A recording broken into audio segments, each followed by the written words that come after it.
Welcome, my friends. Anthony here, 6KO Mafia. Today's Friday, September 8th. September update with my man Joost. JAZZINC, man, we got a lot to talk about. How you doing, man? It's been a couple months. Yeah, it's been a couple of months. It's been a busy couple of months. We've moved to a new premises. Finally got some more storage. Actually have an office now that we can go to every day instead of working from home all the time. So that's nice.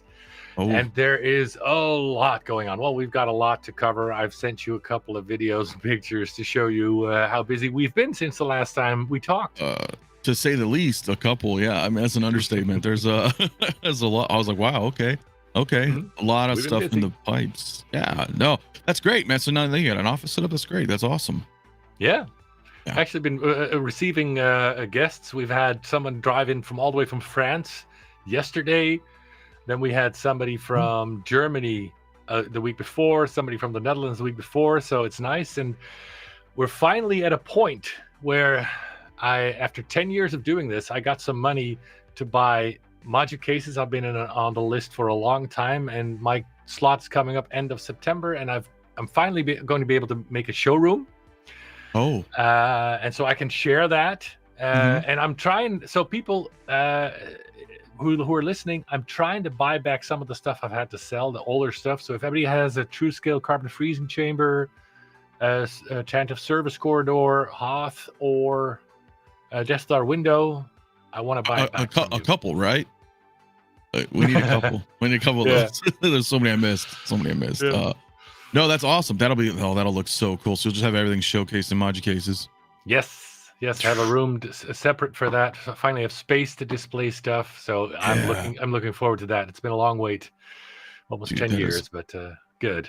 Hey, better late than never, right? I mean, we get there when we get there. So exactly. No, that is super awesome. If we can, we'll just say hello real quick to everybody that's just joining the Kennecks. I do have a $5 super chat from Carlos. Wow. Thank you, man. He says, "Yes, I love you. Copy, so you can be my daddy." Oh yeah. Love you too, awesome. Carlos. Oh, thank you so much, man. That's funny, dude. We do have Desi up in the house, which is good. My friend, just say hello to a few. We got JB, a lot of people super excited here. DK also in the house, just paid off his 22. Cool. Very cool. Close. Very cool, close. My friend. Larry Walker, also thank you guys all for coming through. Connor, thank you. Yeah, we're gonna be talking about all sorts of Batman and Batman related things, and maybe a couple other things in the mix, guys. I mean, somebody it flashed by, so I don't know who asked it, but we're definitely going to be addressing the Justice League Batmobile, the signature Batmobiles in general. So stay tuned. In this stream you will see where we are, Connor. Oh yeah, there we go. I would say, well, no, let's not get ahead of ourselves. No, we have structure, we have order. No, who knows? It might go off the rails. Let's get into this though, man. Can we talk about what I'm excited for? Oh yeah, sure. Start. Where do you want to start? Yeah. All right. Only because that's 89. 89 is the Batman. 89 is the Batman for me. And there's a lot of stuff here. It's a lot of stuff here. So obviously this first image here is you guys are doing the signature limited edition number plates. Let's see if I have. Okay, so some of the stuff you sent me, I'm not sure. So what can you tell me about this? Okay, so we finally reached the point where I can start subtly and adding features beyond what we've already offered and promised at the beginning of the pre-order. So we're starting to talk about free upgrades now. And before people get questions, yes, especially to those who supported early, of course. Everybody who ordered earlier than we are now announcing the upgrades will be getting those upgrades as well. Without you guys and girls, we couldn't do this. So there's a couple of upgrades. First off, in this picture, you see a custom car paint that is a satin multicolor black pearl, which is the closest we have found to the paint job on the actual vehicle. So we talked to people who worked on the actual vehicle, and they said, well, we've been experimenting so much that it's not like there's a mix that you can make. So there's layers of green and like a magenta type layer under there, and you hardly ever really see it. But it shouldn't be flat black. It shouldn't just be satin black. There should be a pearl effect in there and a bit of hue. So the first upgrade that we can do is this very expensive, as you can see, car paint that will be used on all 1989 Batmobiles. They will be painted in that satin pearl black. Yes. Okay. Because that's so that's subtle. That's like you said, you can barely see, but it's there. That subtlety's there. It's gonna a bit of hue. There's a bit of hue, and it should look slightly different from every angle, and it's going to be very subtle. But I want to avoid what you see in most of the models. It just looks like black plastic to me. Right. And that's just not what we want to do. So we might be experimenting with a layer underneath this as well. We don't know yet. But so the first upgrade is this high-end satin pearl black that we're going to be applying to the prototype and the production, if this is what we are happy with. That's gonna look so awesome. Okay, yeah, because you're right. It's not all black. So, having that subtlety, it's gonna look really awesome under lights. We also have, this is all the internal. This is the dash, right? Yeah, and so if you zoom in, you're not going to be able to read all the labels because we have all that information and all that detail, but I want to make sure it doesn't get copied by others, if you know what I mean. Yeah, but of course. The second upgrade investment that we're talking about here is a special printing and silk screening that we will try to apply to the dashboard. So of course there's going to be the 3D buttons and the lights in there. There's going to be the light up counters and dashboard instruments in there. But so the silk screening process to get the most detail that has ever been produced on a scale model, 1989 Batmobile that is ever. That's the goal for the next free upgrade that we're doing. So we have there's a group of guys, William Babington and Brian Thone are two important people who have been working with me behind the screen, behind the scenes, on getting this detail as maximized as possible. So let's see if I can't. Hey, what's going on here? Do you have another that we're gonna share, or should I was trying to share. It doesn't. Chrome doesn't have access to the sharing the screens. All right, so we're just gonna leave that there then. Okay. No, that's really freaking cool. So you're just wow. Okay. Yeah. That's so it's going to be awesome. Yeah. So first of all, it's going to be the most accurate so far because, well, actually, these files and the final details, they are just now done. The last night. Wow! Just like right now.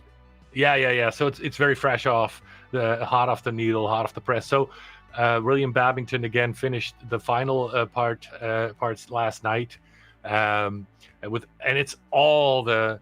Let me see if there's another way to show you a little bit of something, because I probably you should be able to. You've shared before. I'm not sure what. Yeah. Well, I've upgraded my computer, so probably didn't do the like a permissions or something set. Yeah. Maybe. Yeah. See if you can. Can I do that? Can I share? Maybe I can just share. I'm going to share one thing. Yeah. Let's see what you can do. Let's see if that'll come through. If I or put it in the Dropbox otherwise. Open system settings. Yeah, Google let's see Chrome. if you can hit share, and if you can't, then I'll try to pull it up.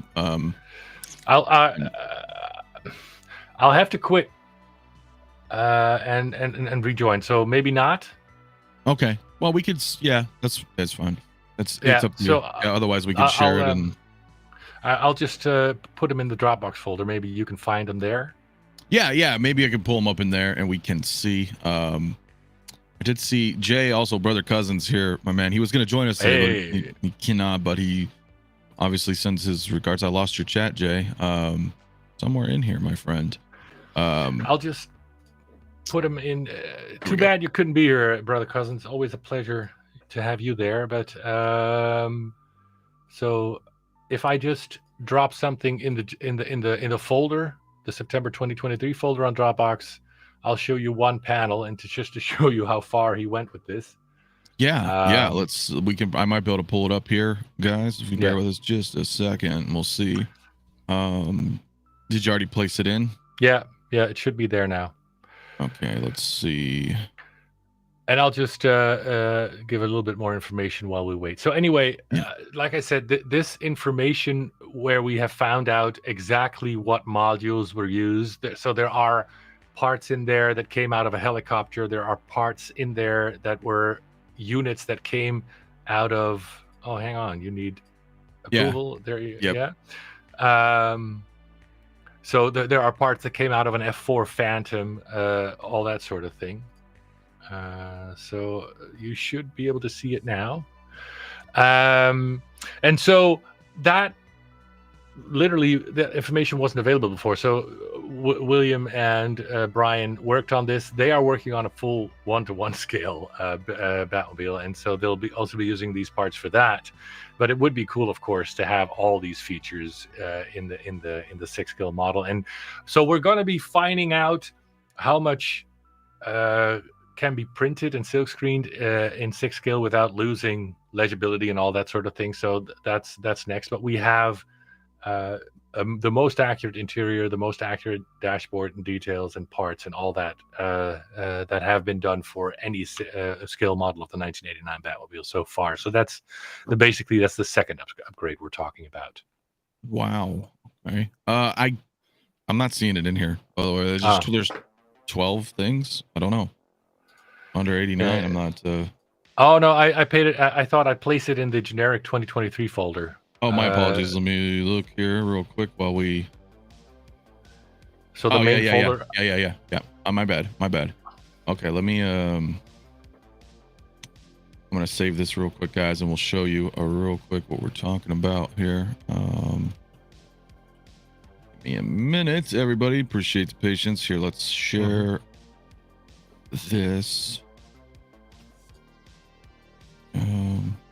Here we go.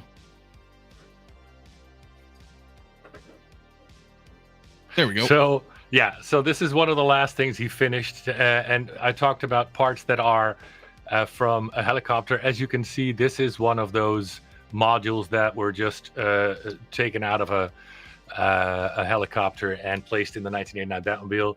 So the detail I'm talking about, so this is really quite a small part in 6-scale especially, but do you see the tiny helicopter logo that we drew exactly, that William drew exactly in the corner, you know? Mm-hmm. And let me give you a second screenshot. This is the water gauge that I did. I added another one to the folder. You should be able to see that now. So again, we were able to find the exact part. It's an autometer or autometer. I don't know how you call that, how you pronounce that brand.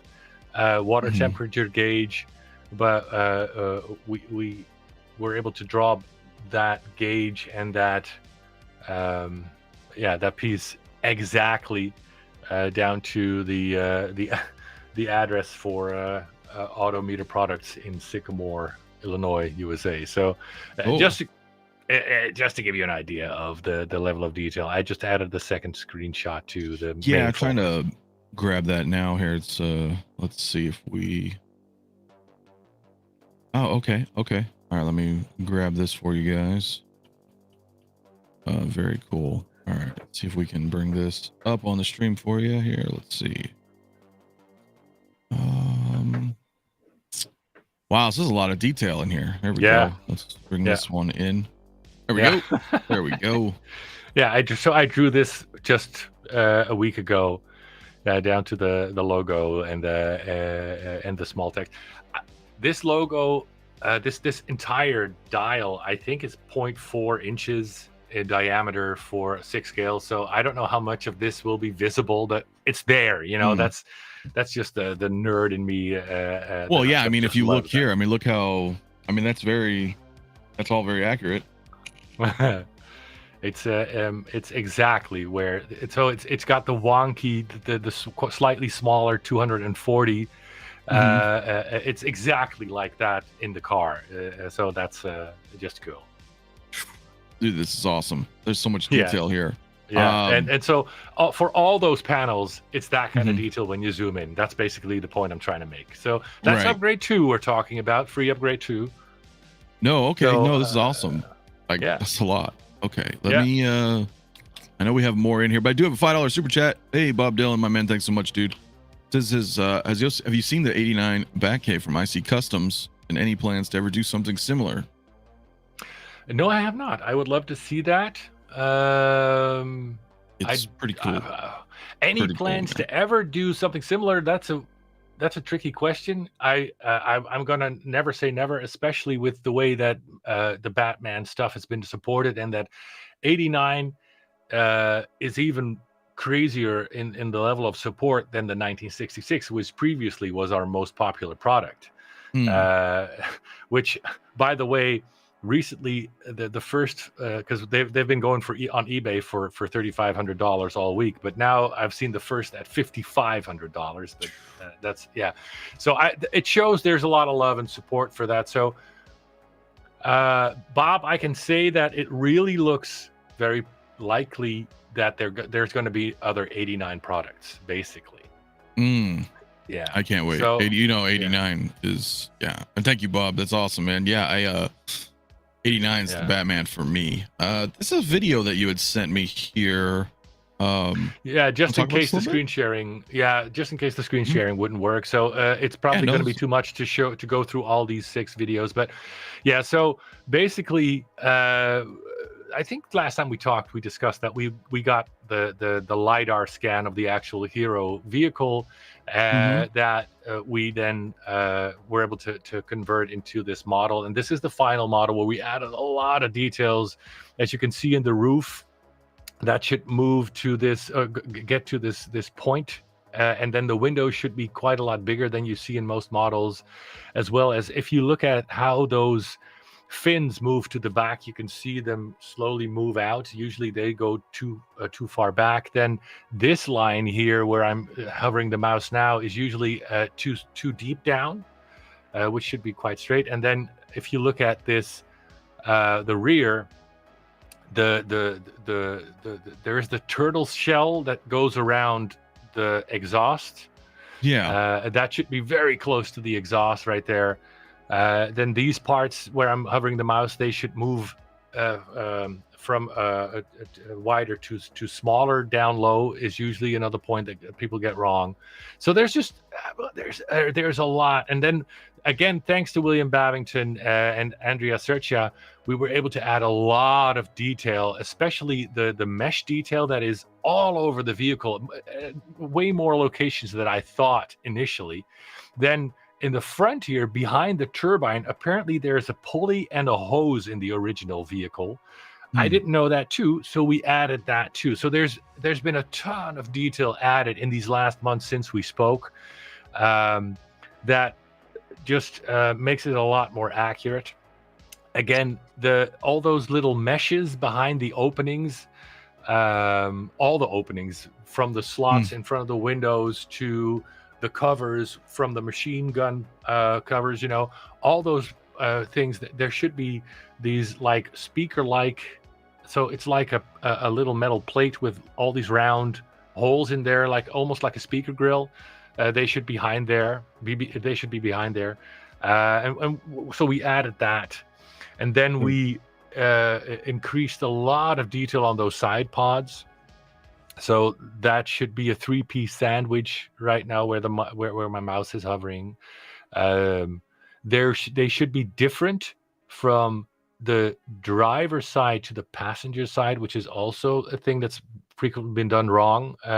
So usually they copied this thing on both sides, where you see these 2 little hoses go up, right?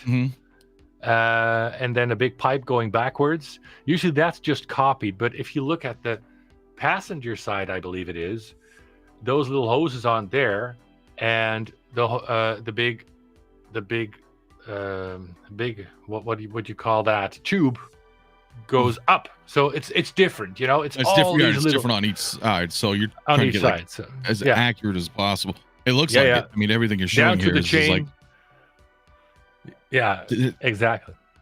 dude, I don't. That is so much attention to and then this is all going to be in final product. Yep. And so now we come to the point where I'm talking about adding little die-cast parts. Now the trick with the trick with die-cast is, I didn't know this, but here you see that the other side is different. You see this hose go up, and the two little small hoses are gone. It's different, right? Nobody has that.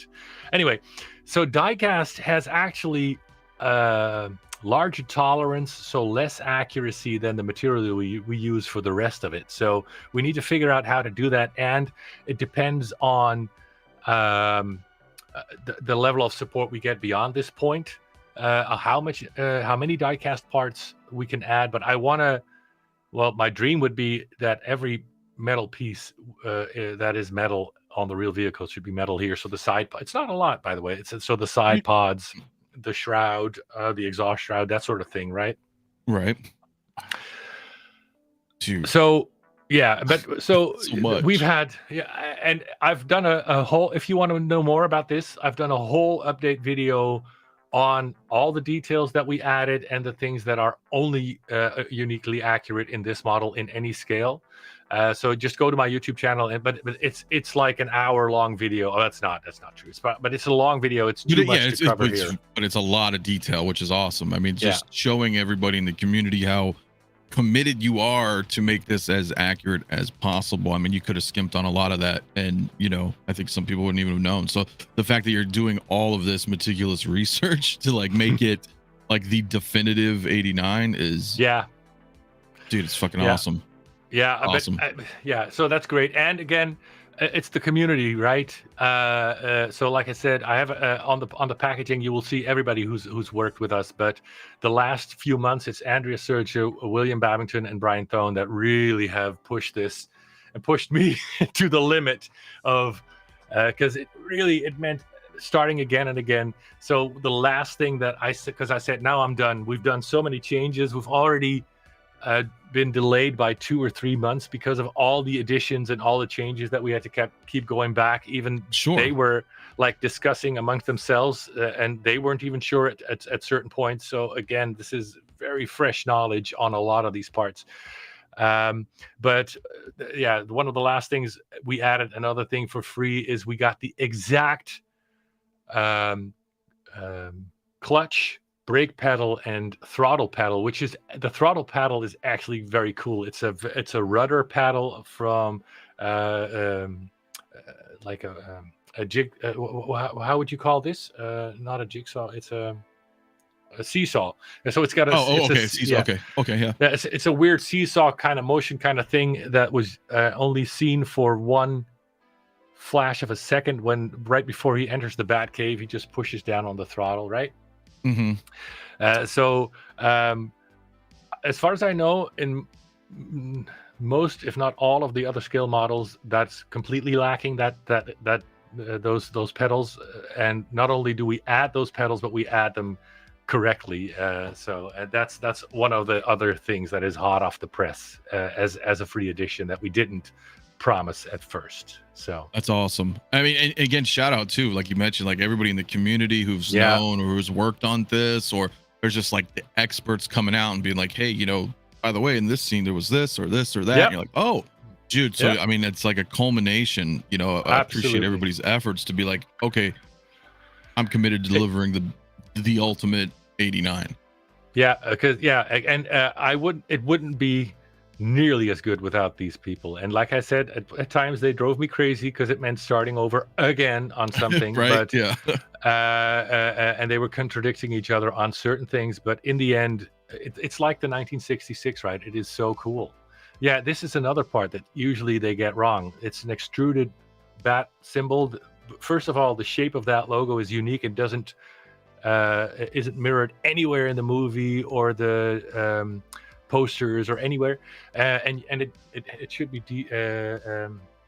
pulled deep and usually that's wrong as well. Oh, like right? recessed inward, you mean, or like are you referring to the extruded? Yeah, it should be extruded fully. Where usually it's just a small logo on a circular disc, and that again, that's wrong, right? The backlights, these Ferrari lights, they have a very distinctive pattern in the plastic, in the red plastic. We've got that pattern wrong, front and back, right? So there's just so much there, so much detail. Yeah, it's exciting stuff. Gosh, dude, I'm so excited for this. I am seriously excited. I did have a couple questions though. I'm not too sure. Pedro says, "Is Batman's ears didn't fit in the closed cockpit? Will this be the case for your Batmobile, or will it be adjusted?" We're trying to.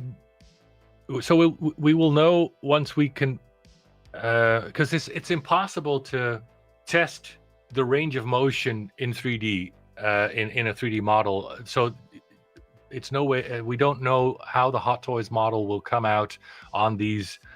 Because we got silicone coated leather seats and they have a certain amount of give. So we're going to be testing how low we can put the seat, and then whether or not we have to do the same thing that they did in the movie, and that is bring out a custom cowl for people who want this the ears to fit in, or whether we can just finagle it's so that the Hot Toys figure fits in there. But we won't know until we have the final prototype, guys. It's something. It's not something we can model. Right, I got you there. And then Eddie, of course, has any plans on doing a 66, making its way to 112th? He says 6, or unfortunately too much room for his average collector. Yeah, so we've said, because recently there have been a few 12 scale 1966s on the market, which of course they're not very high quality or very accurate, but the market has been flooded a bit. So what we're going to be doing is trying to test the waters for a 12 scale vehicle one more time with a Kickstarter campaign, because I've always explained this was a bit of a chicken and the egg situation. We've done 12 scale twice before, once for Star Wars, one for a Batmobile, Batman. And we found that at the low volume that we usually operate at, the market just doesn't support that. Right. So we need much higher volume, like in the thousands of units instead of a few hundred worldwide, to talk with our suppliers about really economies of scale, lowering the price, right? So as soon as this is fully in production, the 6 scale Batmobile, we're going to be making a 12 scale model with the same accuracy, and see how much detail we can get out of the resolution that is available in 12 scale.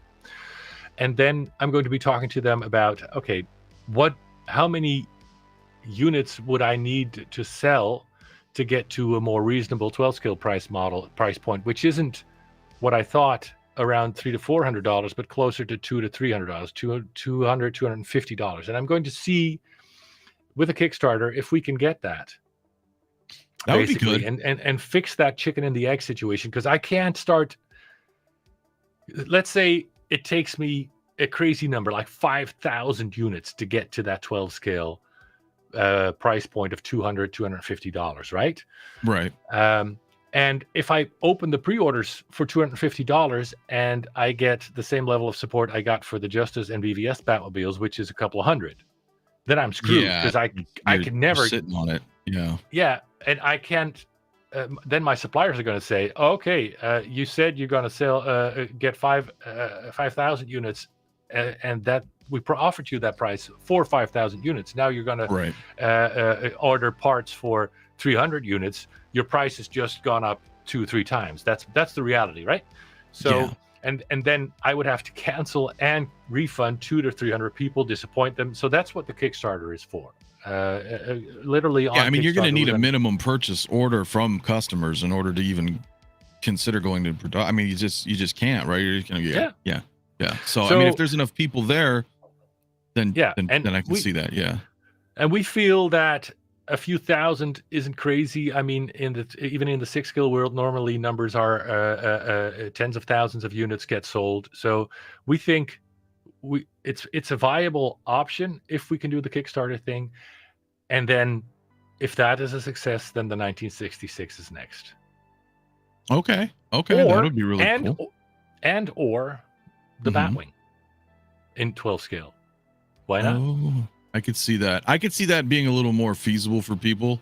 Just because it's I mean, it's awesome as it is, but yeah, it's huge. It's huge. It's huge, right? So it is absolutely, it's a behemoth. So so we're testing the water on 12 scale once more, doing the Kickstarter thing, testing my theory, and if that works, we can do more.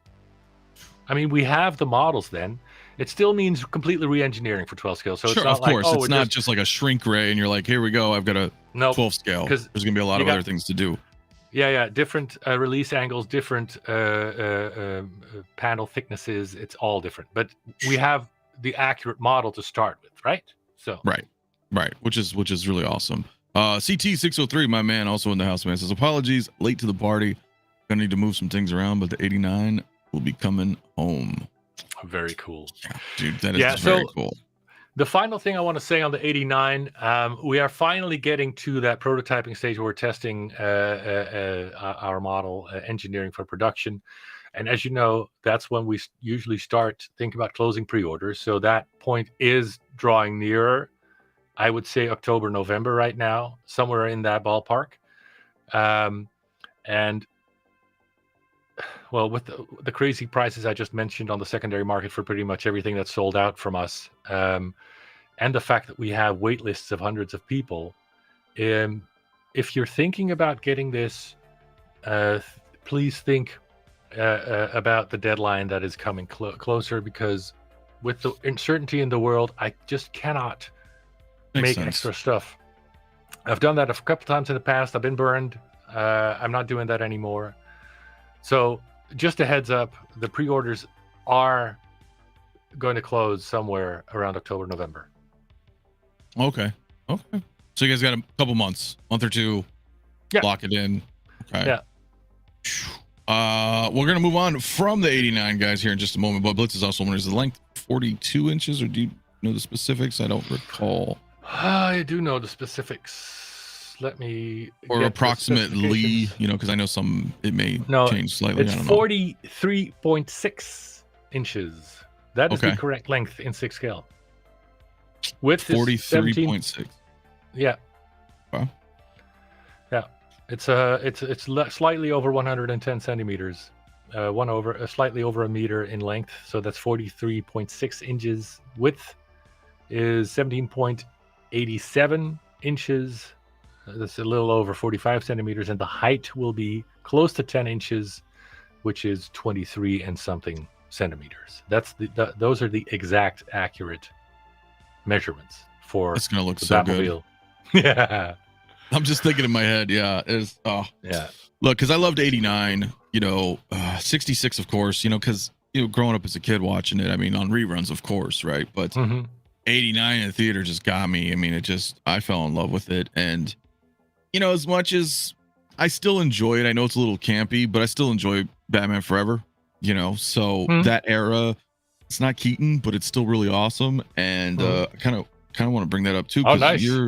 We're here. I mean, this is damn, this is really cool. So is this the box? This is the box art, correct? Yeah. This is the box art that's been submitted to Warner Brothers for approval. I'm assuming we get that. Okay. Yeah. So digging the green.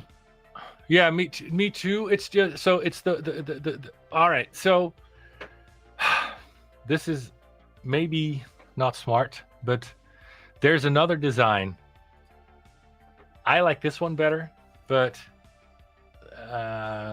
let me send you the other version in the.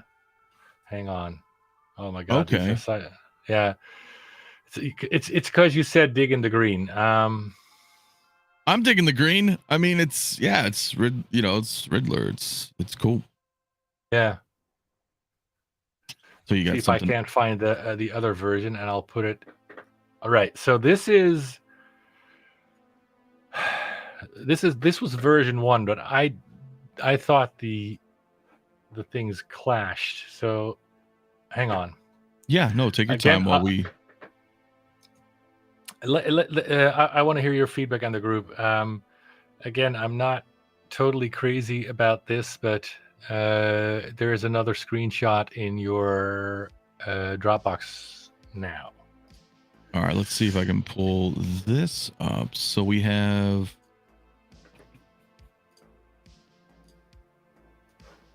Okay. Let me save this and open this up for you guys here so we can see the difference. So we have, where's it at?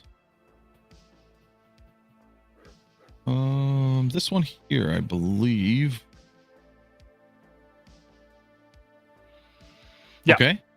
So it's got more of a greenish background with the buildings in the background, but I thought it clashed too much with the blue coming from the car. So I don't know if you can go back and forth between the two. Yeah, we absolutely can. So I thought this was it still has the green accents that that the movie has, but I thought it was a bit more classy and understated and balanced between the blue and the green. Thanks, brother Grusson. That's a tough one. I mean, they both look really good. This one, I see what you mean by having a little bit of a clash in the back of Gotham with the green. Yeah. And this is more. I like just, this one better. Here's this like a classier kind of shot. Yeah, I think. Oh, that's a tough one. And did you submit both for approval, or just no? But I could still submit this. We're still in tooling, so we have the time. But yeah, I think this is just too busy, too much, and the green and the blue together. Yeah, I guess. Yeah, I mean, I like this better, and hey. it works better with the other ones. Yeah, I guess. Yeah, if you're yeah, that's true. That's true. Give it a little bit more uniform. They both look great, though. They both look great. But yeah, I see what you mean by that. So. Okay, well, pretty cool. That's the box. What else do we have in here? We got a few things in here, don't we? Pedro agrees with me. Yeah, I've given you this is the back. Yeah, and I've sent you. Yeah, thank you, 𝗕𝗘𝗖𝗢𝗕𝗥. I sent you a video of where we're at right now. Yeah, let's see if we can. I think I have it in here. We got a few things actually. So people ask me when I say tooling, what are you talking about? This is what we're talking about. These solid metal, machined, polished molds, or how would you call this? What is the correct American word for this? Yeah, I like the molds. Right.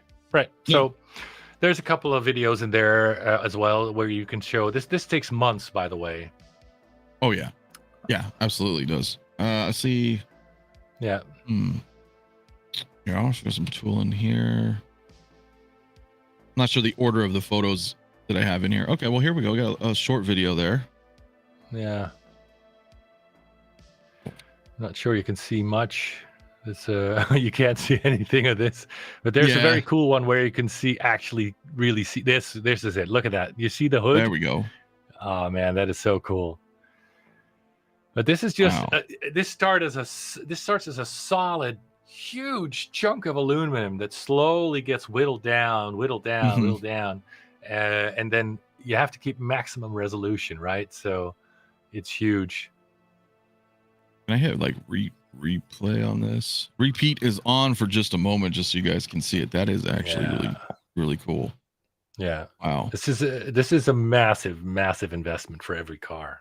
And we're talking well into the 5 figures for every production of Batmobiles for the molds alone. So it's huge. Yeah. No, molds aren't cheap. Well, yeah, nope. Absolutely. And just getting that level of detail. Yeah, if you figure that for many of these molds, like this one, it's going to be used for 500 pieces worldwide, and then that's it. Gone.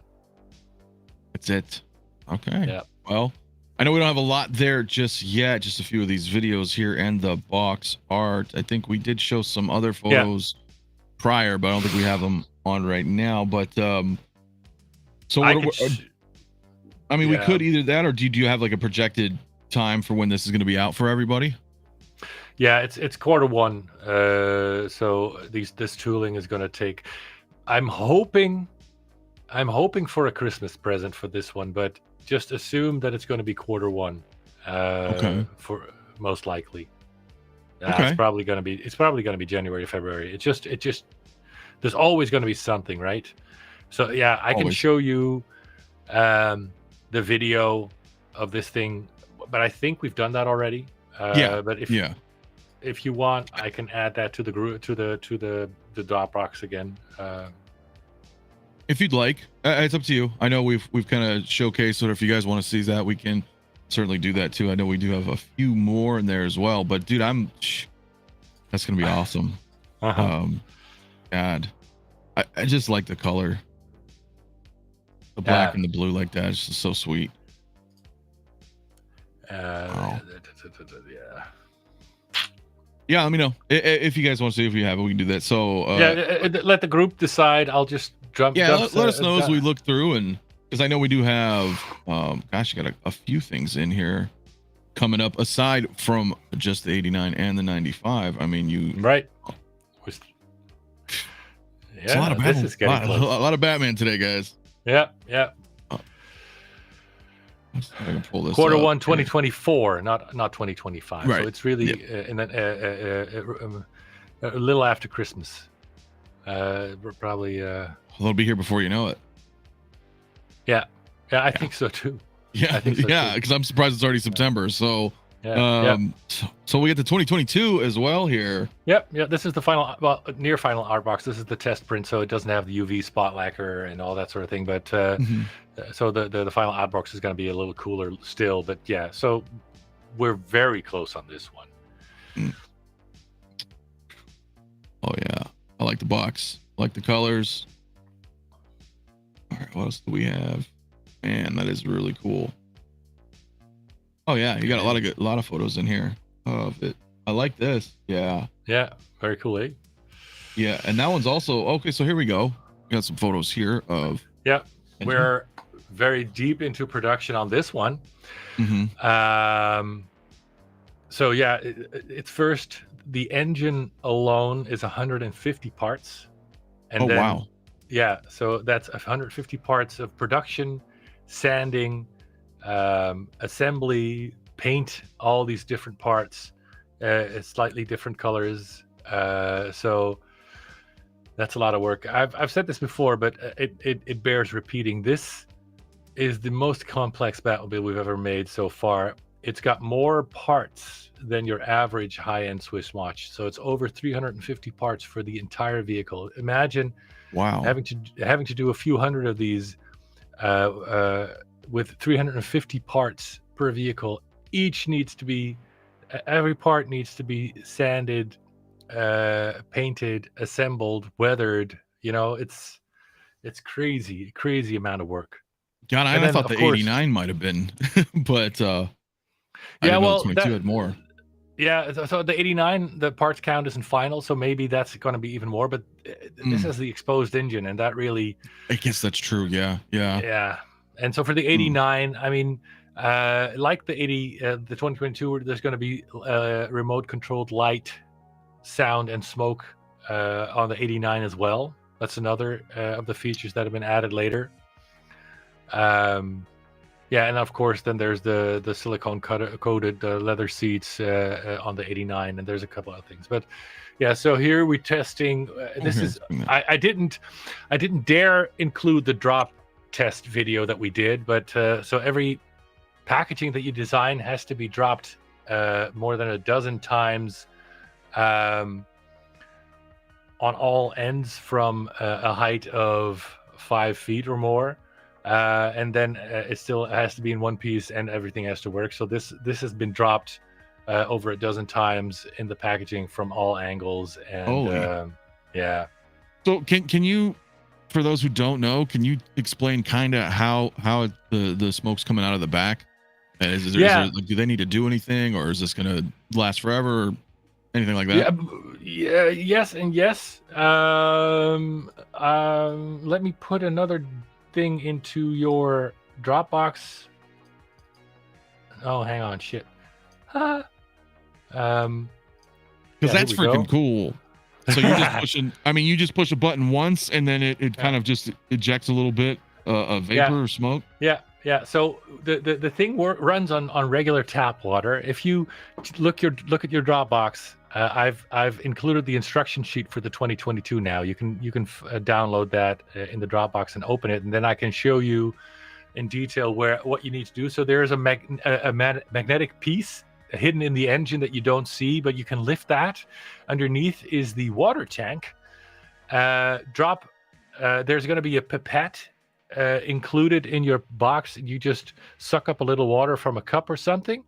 And put 3 squeezes in there, and then the tank is filled until it's empty. You repeat the process. So since it's just regular tap water, though demineralized water is preferred, but it runs on regular water, and you can just refill ad infinitum. Yeah, here we go. So there's 10 buttons, and the first 6 all have a function.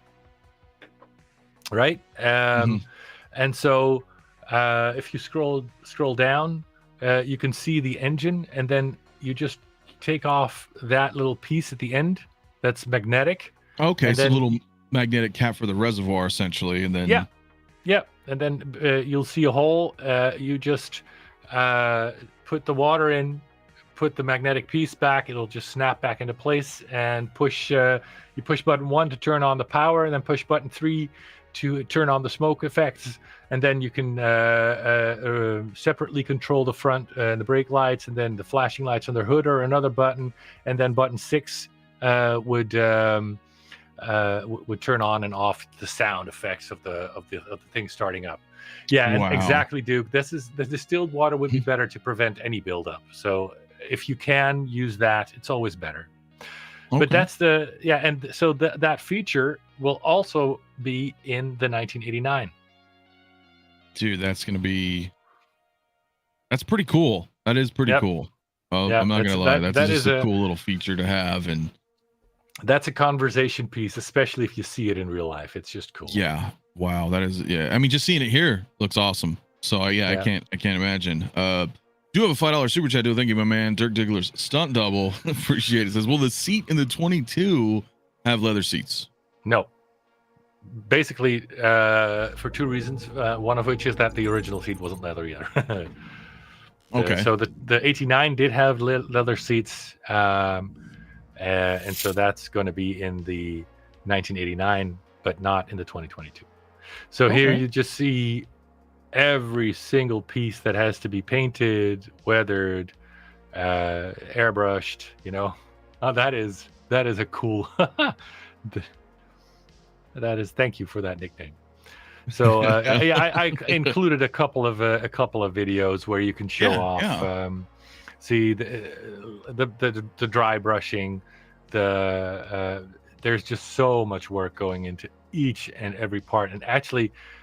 This is at the end of the road, right? So we're already quite far into production. We're ready to start delivery on the 2022 in about, I'd say, 4 to 5 weeks. Oh, this is another cool upgrade that we've done, by the way. Oh yeah, let's talk about it. Yeah, so on the previous cars, we had the wire dangling from the bottom. We've now made a hole into the bottom and a cover plate, that just covers up the wire if you don't want to use the power adapter, and if you don't want to use the lights and the smoke, and just display it as is. Just snap that into place, or screw that into place, sorry, and then you have the wire hidden. So I just thought it was elegant. No, that's a good quality, because with the 66, right, as you mentioned, right, the wire just hangs. Which is, it's okay because it's kind of hidden underneath, but exactly, still, if you're just like, hey, I want to put it away, I'm gonna just tuck it away, and it's like super clean, like you don't see anything. Yeah, that's a final, very recent addition that we've done. So just thought it was cool to show. No, that's very cool. Yeah, here you see all the little bits for those engines and all the hand painting that goes into that. Yeah, it's just. Each and every single one of them is literally just a piece of art, all handcrafted. So yeah. No, I see what you mean, because the 22 does have that exposed engine. I mean, there's a lot of. I didn't even realize how many parts there were until you brought it up. That's freaking awesome. Wow. So what else do we have in here? Is that it? No, it didn't show you. That one didn't load for whatever reason. That's too bad. Yeah. So. Mm-hmm. What we do is we take parts from all batches and make test vehicles. And so what you're seeing here are the test vehicles for all the different batches of parts to make sure that they all fit together and everything works. And so, yeah, I'm very happy with that experience. I just love the look of that rear on that vehicle. It's just beautiful. This does look really damn good. Yeah, it does. So when I watched the movie, I wasn't too sure. When I first saw the trailer and all, I was like, "Oh, I don't know, man." But then when the Batmobile's revealed, this is a pretty badass Batmobile. I mean, 89 is always going to hold it for me, but I mean, this is pretty awesome looking, and you're totally recapturing this. Looks amazing. Yeah. So so we're doing well. I'd say. We're about 5-6 weeks off from the starting delivery on that as well. So so this is coming. This is going to be a October, November-ish kind of. Yeah. I'd say end of October. Yeah. Oh, I see. The problem probably with the one that didn't show, it was an iPhone picture with. It's got this weird extension. It might have just Microsoft over here is kind of. Right. So I've placed the screenshot of that picture again in the September 2023 folder. Sure. I'll see if I can take a look. Yeah. So this is all production photos right here. Just these batches coming through. Yeah. Oh, so like I said, it's only end of October. So it's only about 5 weeks off, 6 weeks off, maybe. Yeah, that's right around the corner. That is right around the corner. Okay, I think I see the screenshot that you're talking about here, guys. Bear with me 1 second, see if I can bring this in here. Okay, I think I loaded it. There we go. Yeah, so I thought it could be cool to share. So Kiara took this picture. This is our new office, by the way, as you see the Millennium Falcon in the background. But this is me and my dad signing plates for the 2022. So it's pretty cool. That is pretty cool. I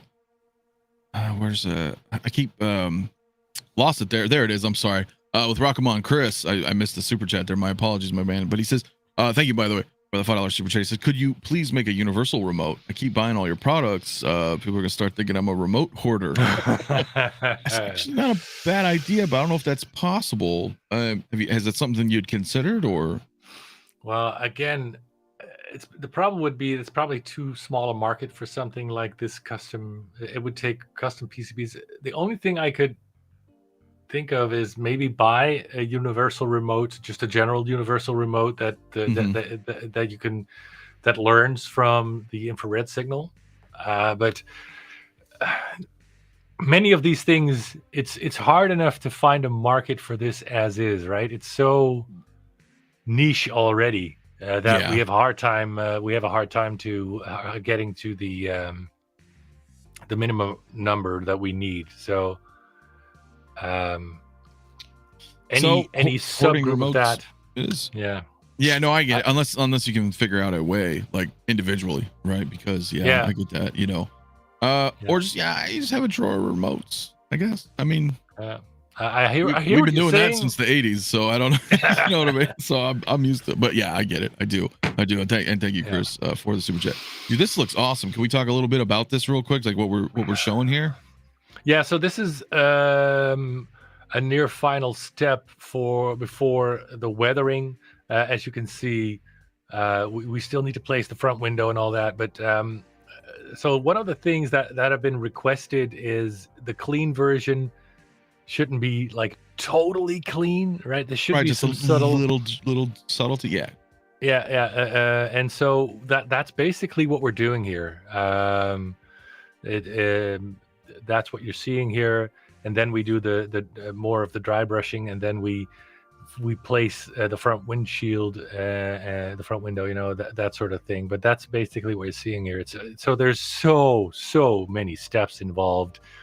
Like I said, from the initial production of parts to grinding them down, sanding them, priming them, painting them, weathering them, assembling them, then doing because you have to do some of the weathering when it's a whole, right? So that sure, of course, you can see that subtle glow around the door opening that needs to be done when it's all assembled. But then you can't do that when the windshield is on, because then the windshield will be fogged up with all kinds of crap. So yeah, it's months and months of work on each vehicle. Yeah, God, it looks awesome. It really does look awesome. Mono says the engine of itself is a work of art. Could there be a future option to purchase just the engine? Good question. Well, I would have to do a poll in the group, because the engine is so cool. I can imagine that selling, and we do have the molds, but they might be done, or I can't think of the English word right now, but they have a lifespan, and you always buy them for a certain amount of ejections, right? So I could look into this. I'm not against that idea. It might work. Yeah, maybe come like on some kind of a acrylic stand or something with a plaque and just throwing out ideas. Yeah, that could possibly work. Yeah, that is pretty cool. That is damn cool. It looks awesome. It looks awesome. Larry Walker, thank you so much, man, for the $10 super chat. He says, thanks, Anthony, Reverend Joost. You're more than welcome. I love collecting in all Jazz Inc. products. There you go, my man. I really appreciate Larry. Larry is, he's not only always there with buying the products, but I love seeing him in these live streams. Like Bob Dylan is another name that always comes up. I like that. Yes. He said, it would be cool for a garage Batcave diorama with the engine on a chain. Yeah. That would be kind of cool. I know Dylan corrected this, but he said, just when I think I don't need an 89 Batmobile, they pull me back in. Dude, yeah. Are you doing Al Pacino, or are you doing Joey doing Al Pacino when you say that? Oh, that's a good one. That's a deep cut. Toy Box, my man, dude. Also, I don't have any Jazz Inc. at the moment. Fingers crossed for the Jurassic Park vehicle, Explorer or Jeep. We kind of talked about that a little bit ago. Is there any kind of updates on that or anything? No, I don't have any updates on that, but yeah, it's just we're so busy, as you can see now that let's say between this summer, after this summer holiday and before the next summer holiday, we will be delivering the 2022, the last batch of the 1966, the Justice League signature version, the BvS signature version. That did I already mention the 2022? Yes, I did. Yes. The 1995 and the 89 Batmobile in 6 scale, and those are all between now and next April, May. The first batches of all of them will have been delivered. So there's just so much to do that talking with Universal about KITT, Knight Rider, and then maybe adding on Jurassic Park. I haven't given that much of priority to do more with that in the last few months, basically. Well, I think KITT would be awesome. That is, that needs to, I want that. I mean, what's the realistic likelihood of that happening? If it's up to, assuming Universal wants to work with us, 100%. 100%. Okay, so you're like fully committed. I'm fully committed. Yeah, absolutely. The KITT thing is. So I said this earlier to you today. I was 15 when Batman came out. So, and we didn't get 1966 Batman in the Netherlands at all. So I didn't know that until. Oh wow! Okay, didn't know that. Yeah. So the first Batman I saw, and the first Batmobile I saw, that was the 1989. So for me, that is big. That is huge, right? KITT was the first cool movie car I ever saw, or video TV car, whatever you want to call that. Sure, yeah. And that was, so I was in high school when 1989 came out. What would you call that? Secondary school or something? Before high school? I don't know. Yeah, like middle school here. Middle school, what they call it here, yeah. Middle school or even earlier, when I watched KITT and Knight Rider, and I collected the cards, the trading cards, and all that sort of thing. Okay. So that is, I think it is a beautifully sleek, almost timeless design. It spoke to me on so many levels, with a car that's autonomous, that can think, that can speak, with all the cool lights and gadgets. So I'm in. I mean, Especially if you've got the front, the light going, and everything just happening on the shelf. I mean, we need to have that. That's a given. So, yeah. So, like I said, if we can get the Universal, and I think Universal having seen what we can do with all the Batmobiles, that isn't really the problem. The thing is, are we an interesting enough party if we just do Knight Rider and Kit, or maybe add a few of the Jurassic Park things? And is there enough of a market for that? So, I definitely think there's definitely a market for Jurassic Park. I don't think you would have any issues with that personally. Kit may not go as well, but it's still going to for a lot of us, who grew up in that era, right? So if I can sell the 1995, then I can sell Kit. I mean, I got just the minimum order number for the 1995, so I think Kit is at least as popular as that. So I'm not worried about that. No, Kit is that would be awesome. Raphael's want to know any plans on doing a Back to the Future train from Part 3? That is huge. That is really huge. That is really huge. Yeah, brother cousin said you can buy it right now for Kit. Pop culture also in the house. What's up, brother? But yeah, I think all of us guys, anybody who's in our like late 30s, 40s and up, like Kit, freaking huge, man. Yeah, I think especially if you do David Hasselhoff, Oh, must. I think that's a given. So if we do Kit, we will do David Hasselhoff. The maybe even Devon, if you remember. And what's the girl's name? Gosh, I don't remember. That is so chauvinistic of us, but I just don't remember. I like her too. So Iron King though. Speaking also of a Days of Hasselhoff, so we have any updates at all that we could give anybody in the community about figure related? I know we talked a lot about figures last time you were here, 66 in particular. Are we still kind of a wait and see approach, or anything you can share? Well, no, it's just this is what it's like working as a licensee. It's just this is what it is. Wait.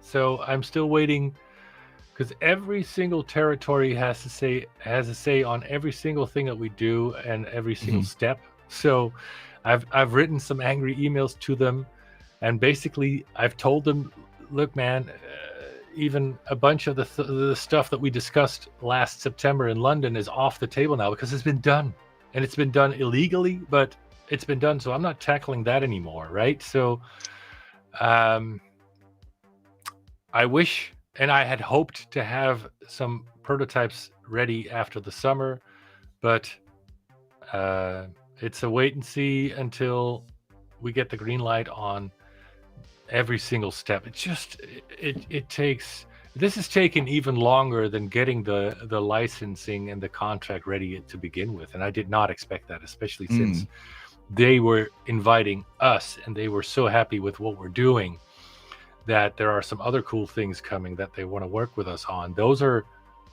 going well, by the way, but they were approaching us for more, and now this is just, I guess the figures is a quagmire of all kinds of rights and shits and issues, but it's taking so much longer. That's what I imagine, right? So many different actors or their representatives or their estates, or who was the original license holder of the property is a multitude of things. So kind of on standby, I guess, for now. It's just wait. We're ready to go. We're eager to go. We've talked to a couple of very cool people to work with. So once we do have that green light, we can move pretty fast. But people, I'm sorry, I don't have any more information, but not for lack of trying. No, that was plenty. That was plenty on your end. We'll just kind of have to wait and see. Do have a couple super chats though, guys, before we get into another Batmobile, which is interesting as well. But Dirk Diggler, Sunderlord, thank you again, my man, for the $5 super chat. He said, if you could do Kit, would you add the ability to convert it into turbo mode? I would say off the bat, no, because the tolerances that would hurt the sleek lines in the body panel lines and the panel gaps. You think it would just have too many, like, I mean, in 6 scale terms, figures, right? Like too many joints, right? Too much exposed areas that it's going to make it look kind of Yeah. Not as streamlined in class. Not I see as what you mean. sleek. Yeah. I don't think that's going to be cool. Okay. So I'll keep it in the back of my mind, and who knows if we get a lot of support, I could, I don't know, maybe swap out parts for something. But it's exactly like you said. You'll have too many exposed panel gaps and yeah. I get you. Well, I do appreciate the super chat at JB. You'd have to build a separate model basically.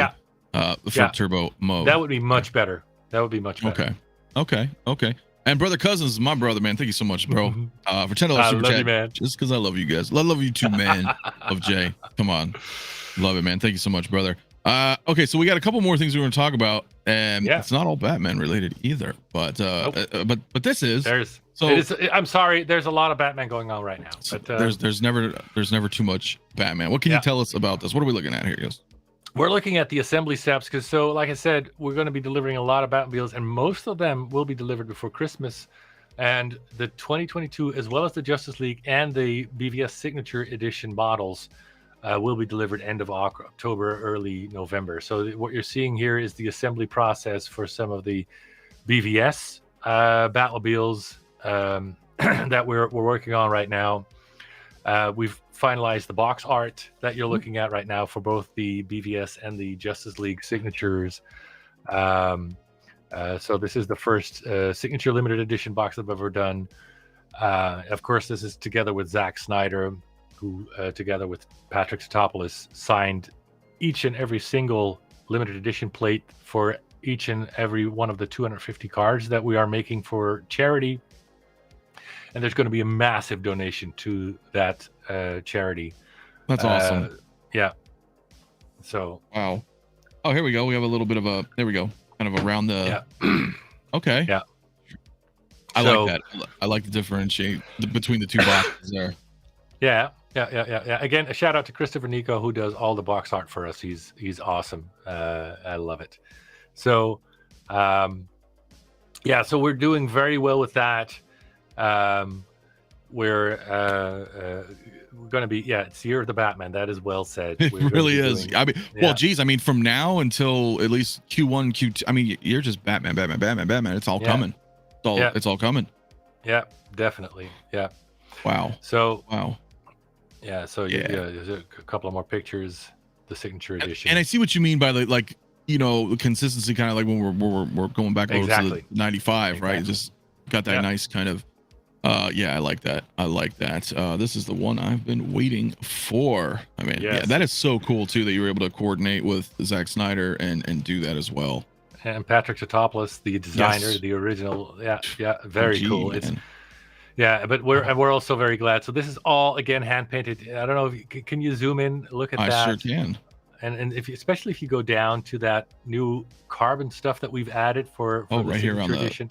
Yeah, it's we had a little higher budget. That's the only request I made of Zack Snyder when we did this. I want a higher budget. I want to price it higher so I can do a few extra things. This is one of them. So I just love that look on those seats for the BvS and the Justice League, of course. Gosh, that is so cool. Again, and then you got the side of. So right around the corner, I mean, wow. All right. There's so a couple more maybe of the parts, I think, in the folder. Yeah. So we got some here. Yeah. Here are some bodies that have been done in a bit of a sub-assembly. Then they are going to be blasted very subtly with a pearl powder and then primed. So that's what you're looking at there. Can I just take a moment to appreciate like how much you show behind the scenes stuff? Of course. I mean, with I mean, not just with this Batmobile, but pretty much everything that you've been doing, the constant updates, either here on my channel or of course on your own or in the Facebook group. I mean, it's just cool to be able to, show the community all this stuff so they can see like, oh, hey, this is what's happening, rather than like, hey, we've announced this and then it's silence and then here it's released. So I appreciate that. I'm sure a lot of people in the chat also appreciate it as well. I just kind of Wanted to let that be known, man, because I really think this is cool. Always showing the steps, man, towards the end product. Thanks for saying that. And it is scary to show all these steps, but it's important that people know how much work goes into that, and that we're never, I mean, even if there's like a delay, there's always a reason for it. Especially like with the 1989, all the extra things that we added, extra detail and extra feedback we used. So and it's just a lot of work, and I tend to enjoy the stuff more if I've been along for the ride and know what a shit ton of work goes into this. No, you're absolutely, look, you're look, obviously they're all amazing, but you know, like when we were talking about the 89 Batmobile and you're showing like how the little differences are, you know, on the left side, you know, to the right side, these are different, all these little subtleties, and you know, the flaps and the exhaust, it's like explaining the process, at least to me. I get it, right? I like to go along with the journey, because then when the journey is completed and you have your product, you're like, aha, this is exactly what he was talking about. This was the process. I understand and I appreciate the product more so because I'm educated in the process and know where to look, detailing. Know where to look, exactly. So I mean, some of the stuff you've explained you know, to us, I wouldn't have never known. Oh, I just would have never known. Me neither. You know, there's so much I learned on all of these. Right. Like I said, for the 1966, I was a blank canvas a couple of years ago. Now I can tell you in a split second, hey, is this a 1966? Is this from 1967? Is this done in the 80s or 90s after the show stopped? You know, I can tell you so much, and I love that now. So yeah. Anyway, dude, thanks. Yeah, no, that's so awesome, man. I see everybody in the chat, man, saying the same sentiments, man. Definitely appreciate it. Yeah, it's super awesome. It is super awesome. And guys, we are going to talk about this because this is the last Batman, right? And speaking of, since 66. So and this one is, this is very close. So if all goes well, we should start delivery on the 19th. And this is what you're looking at as the final batch. It's been sold out for months and months, but these are made in batches. In total, we've split it up in 4 batches for production, and this is the final batch for production. That's now so done. these are sold out. This isn't like another. No, okay, this is not another run. No. We don't do Correct. another runs. No. So this is the final. So this is the end of the line for the 1966. And like I said, it's sold out, and we've got a wait list of 250 people. But can you go back? I can go back. Sure. Let's go here. Yeah, I mean, and one step before even, look at there's just so much wiring going on in each of them. So what you're looking at here is the top arch, of course, and these are the wires that go for the 4 side lights and the siren. So this is the 5 wires that go to that custom PCB that's custom made for us, right? But if you go back one more picture, even you can see. Now this is cool too. This is the other part of that arch. As soon as the wiring is done, but one more, I think it is. Did I have one more? Yeah, all the wiring? Look at this. Look at the wiring loom that goes into each and every car, right? That is crazy. So anyway, you can move forward now. So we're getting very close to packing up and sending out. So the people who are paying off the 1966, as you can see, we're packing it up. So it's the first shipments should leave us end of next week, end of September. Yeah, maybe even slightly earlier, but we're done. And so one other thing is we've changed the way we do the steering wheel. We pack the steering wheel now. There's a custom place in the box right there for the steering wheel. So that's I see that. A That's new thing in in the packaging, just to show you guys, just so. And there are still people on a payment plan, and I've already rented a new facility to get more because I need more space, but I'm paying thousands of dollars in rent every month, and I've got people that are still paying off orders they placed in 2019. So let's just say, please, if you can pay off early, that's great. So for the last batch of that 1966, we have almost everything ready to ship before the end of we have everything ready to ship for the end of September, not almost. So if you're on a payment plan and you want your car earlier, you can get it earlier. Pay off your payment plan. You don't have to wait until Christmas or whenever your payment plan is due. It would help us too. We're done. We have more cars ready. Yeah, we have more cars ready to go by the end of this month than people who have paid off their plan. So everybody who has paid off their plan will get theirs. But look at this again. So all cars are painted, primed first, then painted red, then all the pinstriping, all the masking to get into that pinstriping. That's all the original is made as well. It's all red. Then you pinstripe and mask everything. Sorry, you mask everything, and then you paint the black, take the pinstriping off. Then you do a clear coat, a gloss clear coat. Anyway,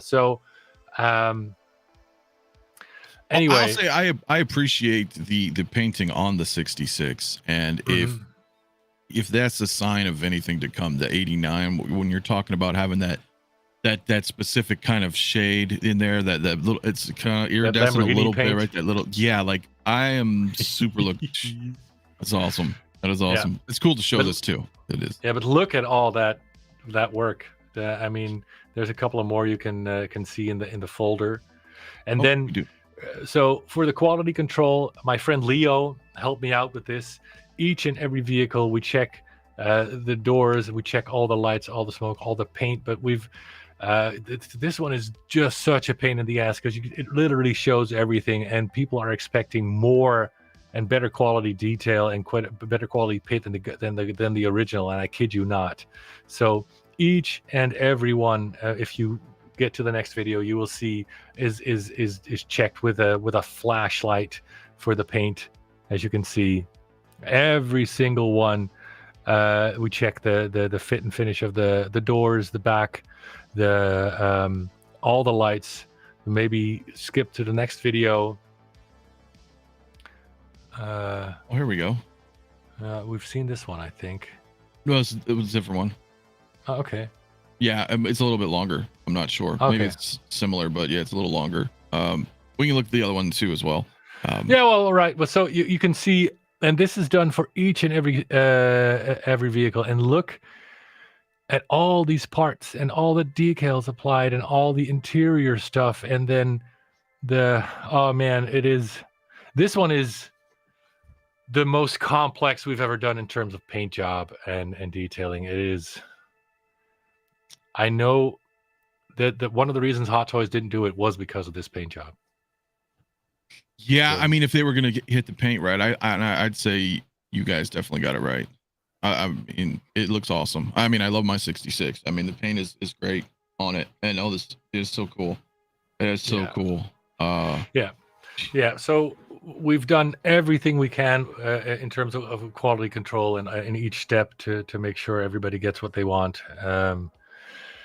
Yeah, so that's done end of September, and again, it's just so much work, so much. No, and I'm excited for everybody who's finally getting theirs.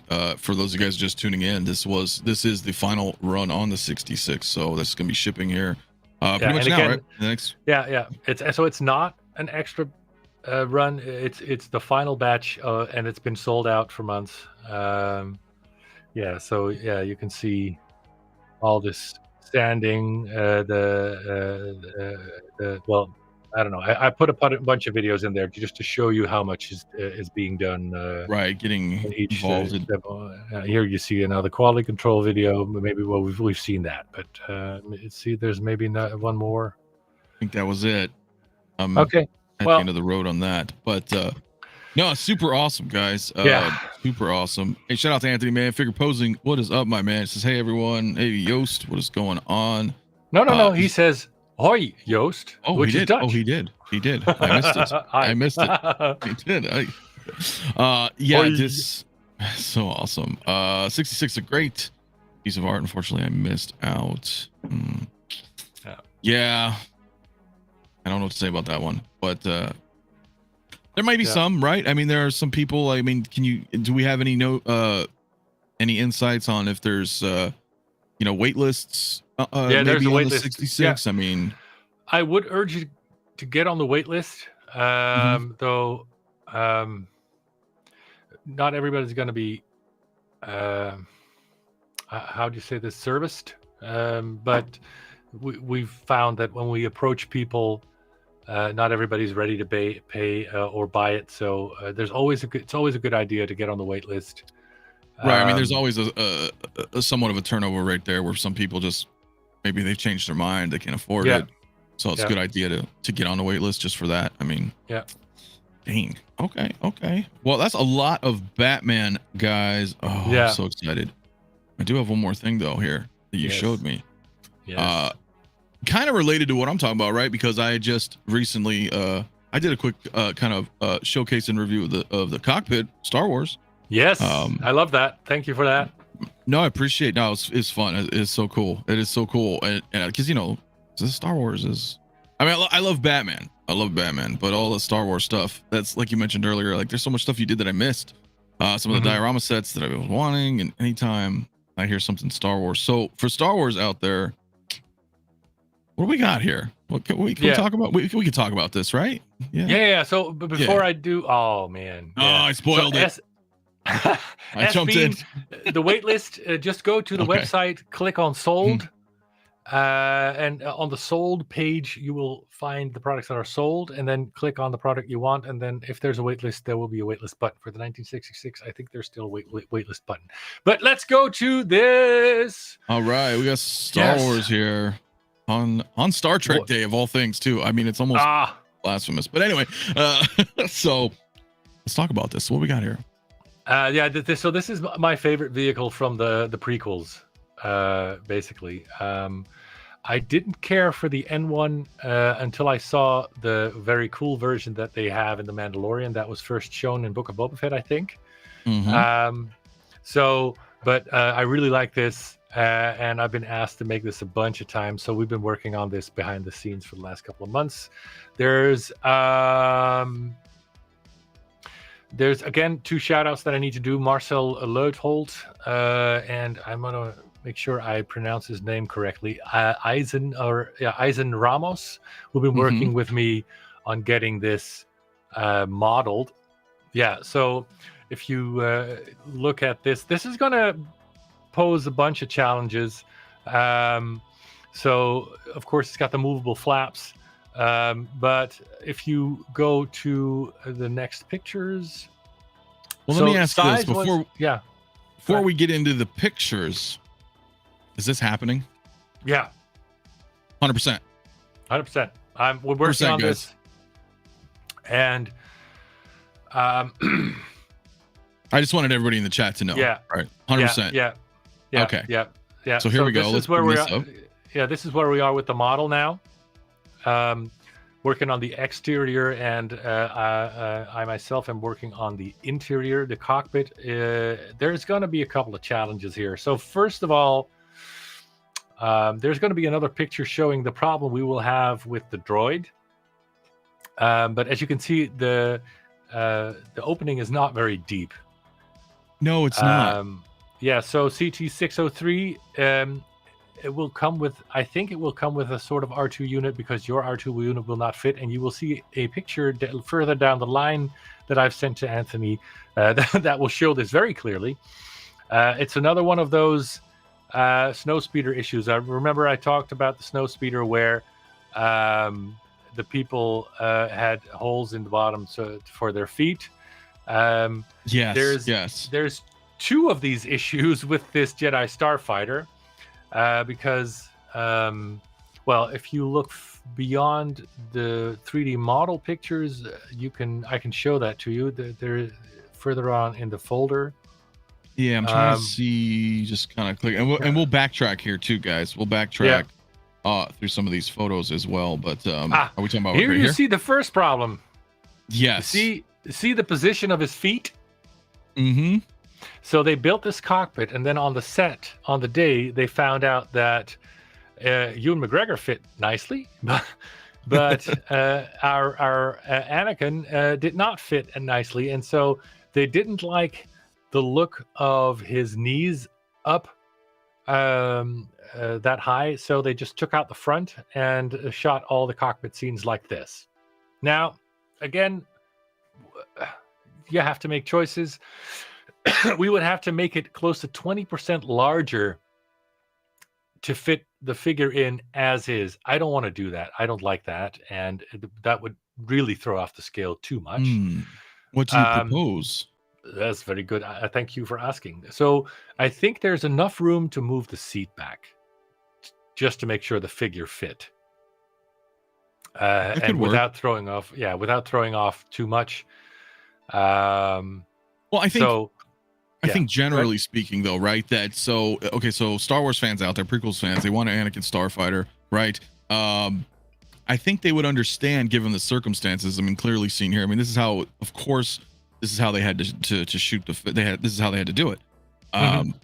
Nobody's going to want something like that if they can't fit their figure in it that way. So, I mean, I think people would understand personally, right? If a slight variations, so it's not completely screen accurate in that respect, so you can fit your figure in it. If you have enough room to move the seat back to actually fit it in there, I don't think a lot of people are going to have personally. Because, I mean, what else could you do other than boring out the floor or take out the front or... Yeah, if you want a screen accurate, I'll have to take out the front glass and you'll have to place your figure like that. That's the screen accurate option. Because another issue is going to be how thin those landing struts are. We'll have to figure out something for that. That's one of the issues that we've identified now. And then if you go to another picture,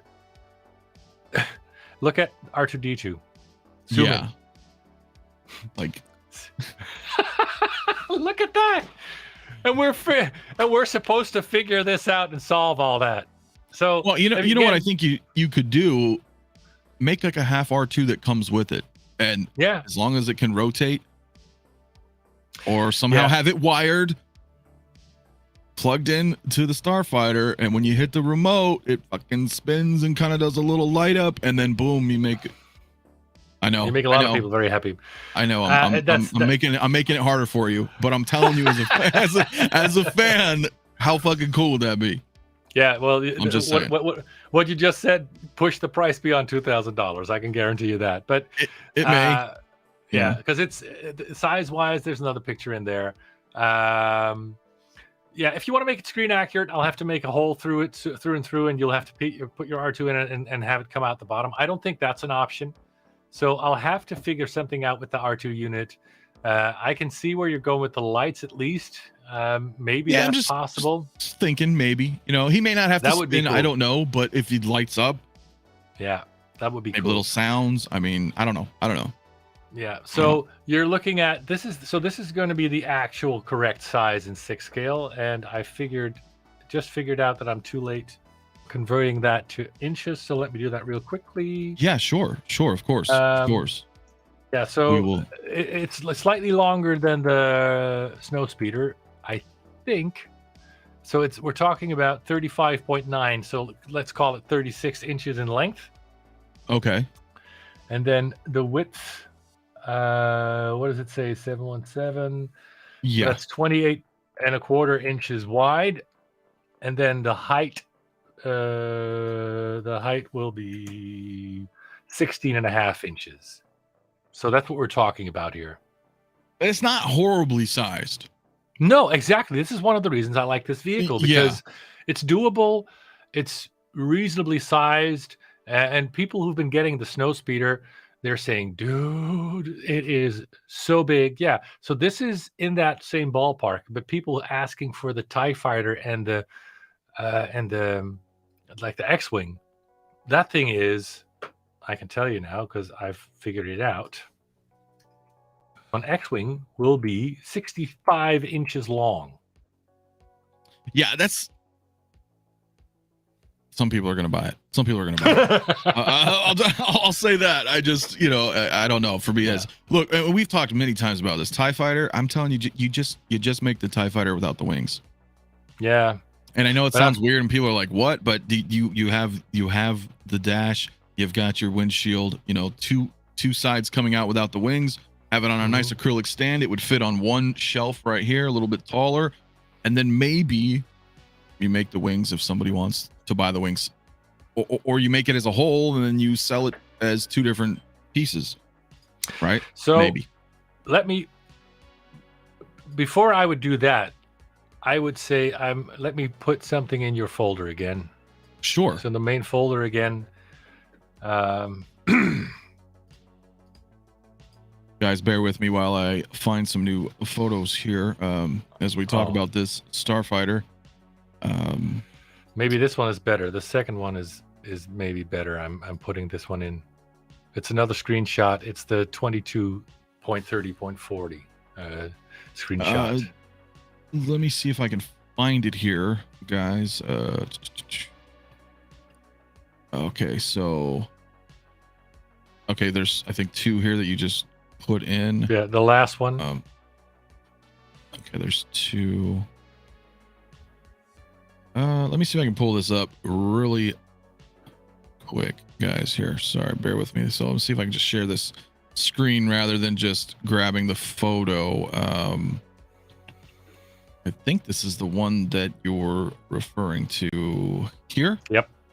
Okay. So what you're seeing there is the 3D model I already made. I already have. So I would think the next thing after this would be, and if you're talking just a cockpit, I think the X-Wing just cockpit like you're seeing here would work better. With all the detailing and just yeah.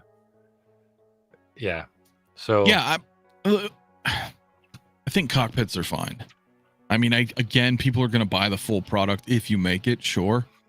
But CT603 is screaming his head off. Yeah, he's super.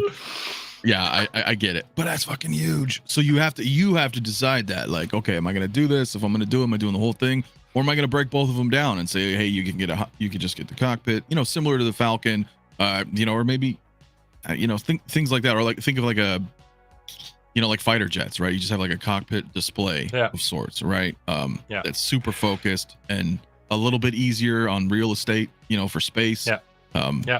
Or again, do the whole thing and then say, okay, well, here's a full version, or here's the cockpit version. Yeah, and so this we're looking at a 2024 project here. So the Jedi Starfighter is definitely the first I'm going to open for pre-order. But yeah, I've been working on this again together with Marcel. Let me. What the hell? I'll just show you one more picture of the interior detail that we already have. Oh, okay. Yeah, let's take a look at that. Here, I'll bring it up here in just a second. Exactly. So this is just the cockpit section. There's no full nose on the front. That would be way too long. I mean, with this piece together with the nose is almost half. So if the full thing is 66 inches, then if you do the full cockpit with the nose, that's 33 inches. So that's a lot right there. So yeah. Did you? Right. Yeah, I don't know if you loaded something. I can't tell yet. No, I was answering the question. No, of course. While you do that, I'll just as a guy this back up. I can't do 2 things at once. No, I'm with you. I am with you. Guys, 130 still in the chat, man. Let's make sure to hit that like button, subscribe if you're new to the channel, and of course, There's another one. You got to go to Yoast's Facebook group. See all these awesome updates. Yeah, if you want to most behind the scenes stuff, this is where you go. Yeah, let me see if it is up. Another screenshot. I think I see it. I added another 2. Oh, all right. Well, let's see if I can bring this one. This is the one you just added, correct? Yep. So zoom in. You can see it's a very cool cockpit. It's got a lot of detail. So yeah. Here we go. I'll try to bring this up a little bit larger for you guys to see. And there's this cool telescope lightsaber hilt type thing on the dash.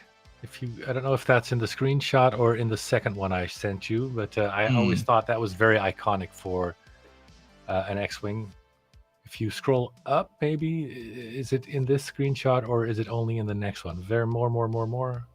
Yeah, right there. See, I don't know. Yeah, I don't know. Is that a lightsaber hilt or a telescope or whatever? But I like that. Wow, that is super cool. Yeah, so a lot of detail there. I'm quite far with the detail. I've got a lot of cool models, right? I mean, the ladder. I like that. Ladder would be a great idea. Yeah, That's a good idea, CT. We'll add that. And yeah, of course, the cockpit has the hinge, and then yes. All the lights need to be there. Maybe some cool sounds or something. And now is this kind of like a kind of we'll see if we're gonna do this, or is this like definite like the Starfighter?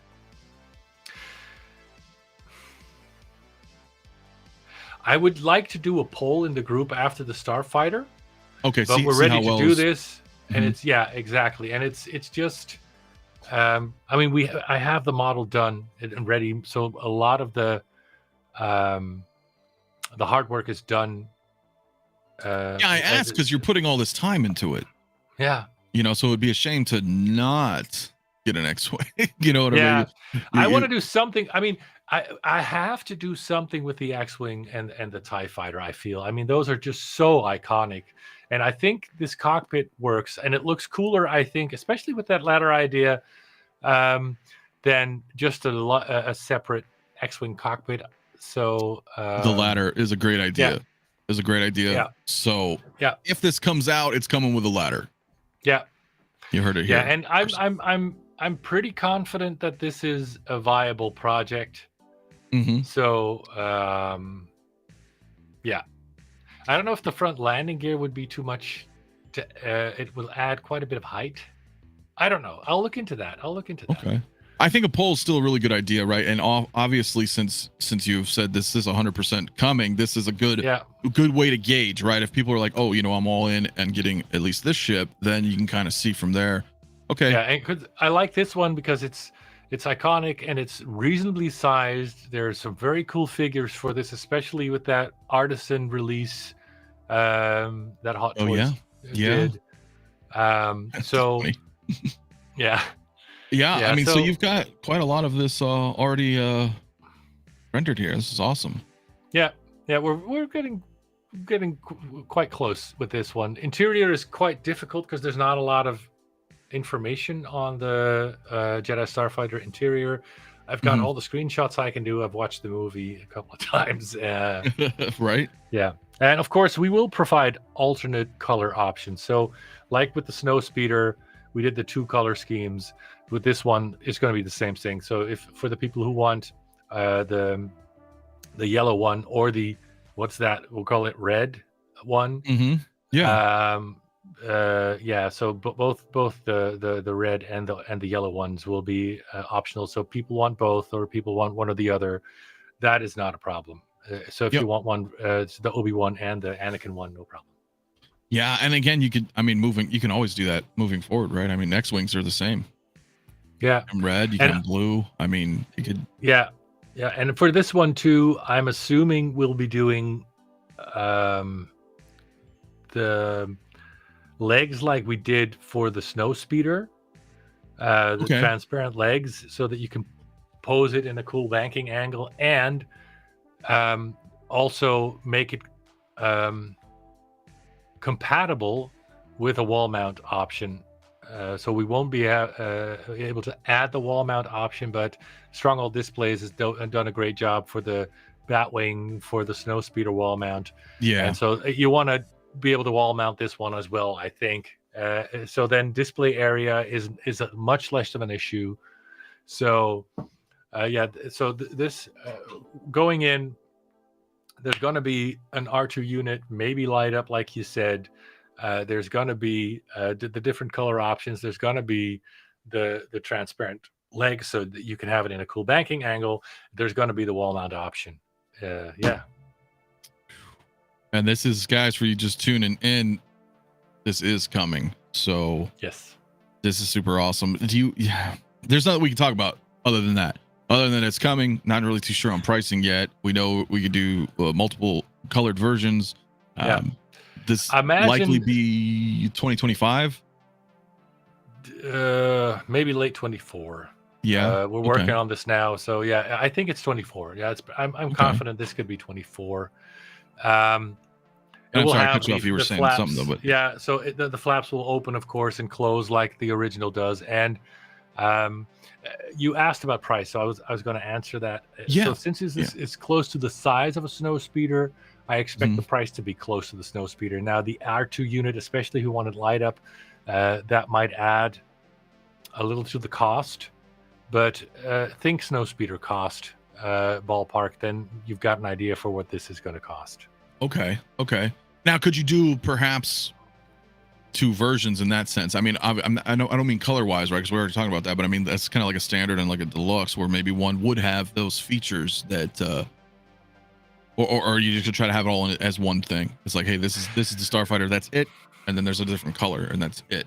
You know what I mean? Yeah, I know exactly what you mean, and it's a tough question because this one is another one where it's going to probably be tight to get the minimum order and amount in. There's probably too many people that are focused just on the original trilogy, right? So if you then start cutting that up into subgroups and subsections, that means for you still want to talk in quantities of scale, even if you're talking about a few dozen or a few hundred units worldwide. If you make different versions, then the parts for those different versions are even going to be lower in number yet still, right? So I'll think about I'll think about as we say in the 6 scale figure world, multiple SKUs usually means they sit. So what is that? How would that? So because like if you have like too many versions of something, it's usually overproduced, and maybe not there may not be enough people willing. You know what I'm saying? It's like you're saying, like let's say we make like exactly. I'm just arbitrary numbers. You make 2,000 units of a regular. I'm just saying numbers, and then 2,000 of another one that's has more features. Then all of a sudden you're like, oh shit, I don't know if these are all going to go. And then so I totally get it. Maybe just having it as one all-encompassing one version with like a color variant version. What I would love is see people, since we've now been around actually close to 10 years, and we've delivered time and time again. When we say we're going to do something, we're going to do something, and it's always going to be over-delivered. What we've done now, like with the 1989, where you can add features for free that were not announced, and people are getting more than they paid for. I'm hoping if we can do the same for this, right, that people trust us, and early pre-orders make this work, right? So don't sit on the bench and wait it out. And then if we hit that number, then I can just add those features and not have to make a DX version where people have to pay more. I can just, because of more sales than I was expecting, can add more features. And then there's just one version to be made. Only difference is the paint job. That would be most comfortable. Okay. No, that's awesome. That's awesome. This is still great news for everybody out there who wants this. I mean, it's awesome. Dylan, I'm sorry, go ahead. Yeah, exactly. Well, I was going to say that also ties into the question that Dylan is asking. Those headset things, I would say those are cool accessories that would be added later if people support us. Because the thing is, if you remember with Han, there was the hair was removable, and then there was separate hair where you can that was dented for those headsets. So since the Anakin figure is not geared for that, that would make that a difficult question and a difficult proposition. That's true. Right? I mean, even if I were to add those very thin microphone pieces, and you put that on top of his hair, and the hair doesn't dent like you would expect it to. Now, it may work if people had like that artisan one with the rooted hair. Yeah, exactly. Maybe, right? Because then it's not a molded, sculpted hair. You can maybe, but I see what you mean though, right? Because Han had that option. So yeah. CT-603 is just building Rancho Obi-Wan in New Hampshire, or Lucas Ranch. Yeah, cool. That is pretty awesome. Jeez, yeah. So there's a lot of good stuff, guys, and there's quite a lot coming. Wow, a lot of bats. I love it. I love to see it, and I love seeing that you're still committed to some Star Wars stuff, because I wasn't sure. If you look at my warehouse now, I've been burned a couple of times on the Star Wars thing. There's a lot of meditation chambers that people backed out of, so even the poles aren't safe. Same for the cargo hold extension. Even Ray Speeder was less than expected. So it is scary to do Star Wars stuff and survive as a company, really. So, but I love Star Wars. That was the biggest thing for me growing up. I mean, bigger than Batman, bigger than Knight Rider, Star Wars. That was my jam for so long. When I got into collecting, I started out on Star Wars. So I don't worry. I love Star Wars. I want to do what I can, but it has to be viable. And if it takes you 10 years as a company to save up enough money to do magic cases for your own display room, then maybe we should. I have to watch out for the bottom line, is what I'm trying to say. No, of course, I totally understand that. It's the market needs to be there. The commitment has to be there from the community. In order to sustain this model. If you want to keep getting more Star Wars, then everybody has to stay committed. Yeah, exactly. And we will try our damnedest to make it as good and as detailed and as accurate as possible, and over deliver what I can. Trust me on that. That is absolutely awesome. Guys, we'll probably wrap here in a little minute, like about 5 minutes or so. If anybody has any questions they want to shoot in the chat here, I'll see if I can get to some of them, and sure. We can go. Graham Stone's asking Martin DB5, any news? I haven't actually started on getting that. I want to do the universal licensing first when things calm down a bit towards Christmas for the next projects in late 2024. So if DB5 is coming, which is still high on my list, I still think that's another very, very viable thing. But it's a double headache because you need the license from both Aston Martin and James Bond. So yeah, it's like a dual. Yeah, I get you there. But I still think that it's viable, and it's on my list. So given enough time, the DB5 is coming, basically. Okay, that would be cool.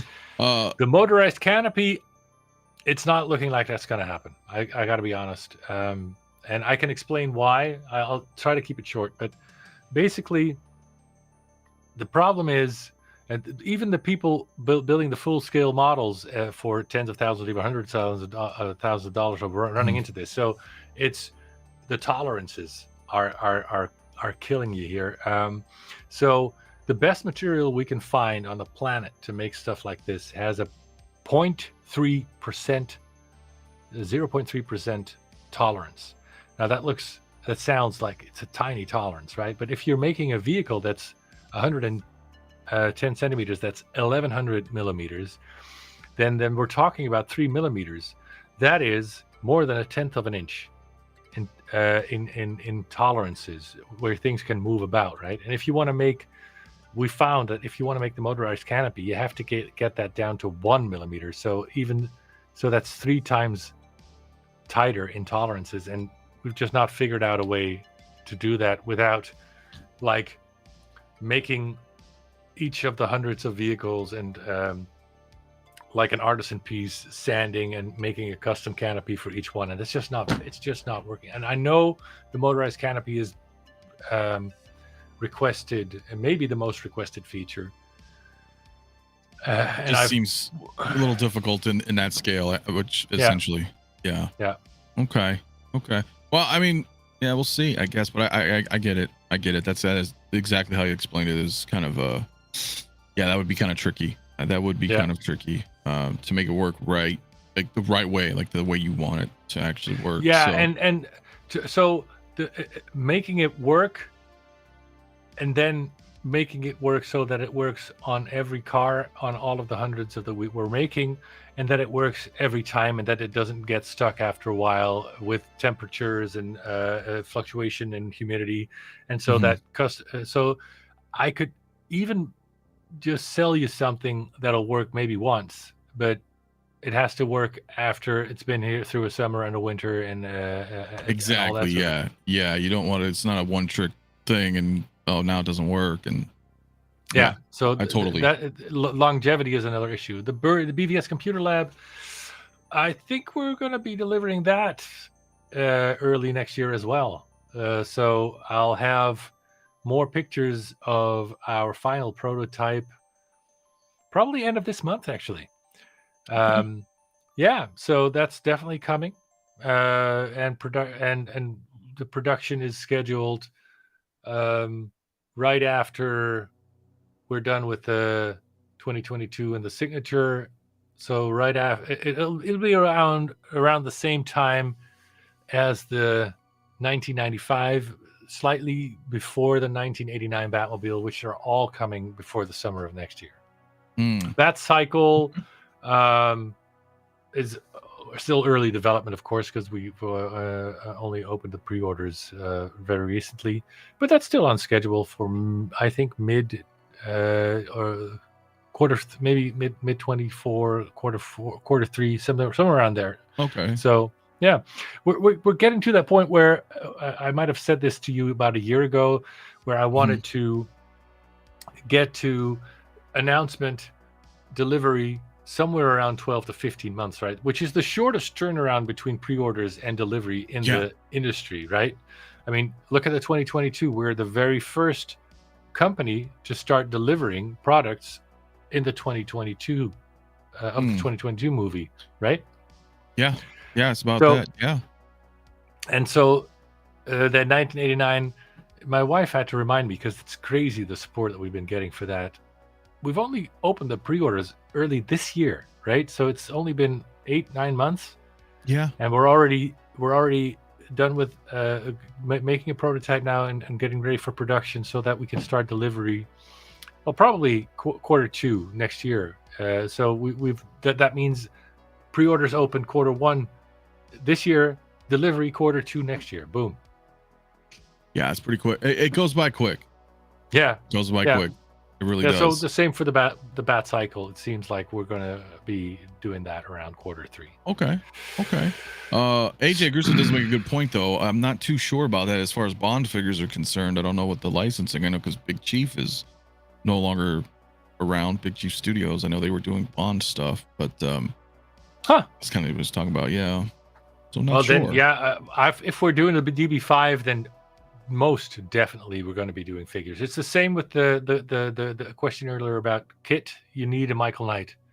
Yes. And so for the DB5, and since we're doing figures anyway, and doing figures that nobody is doing is where I live. That's what I want to do, which is why I hate what's happening in the Batman space right now, right? So I definitely want to do the figures as well.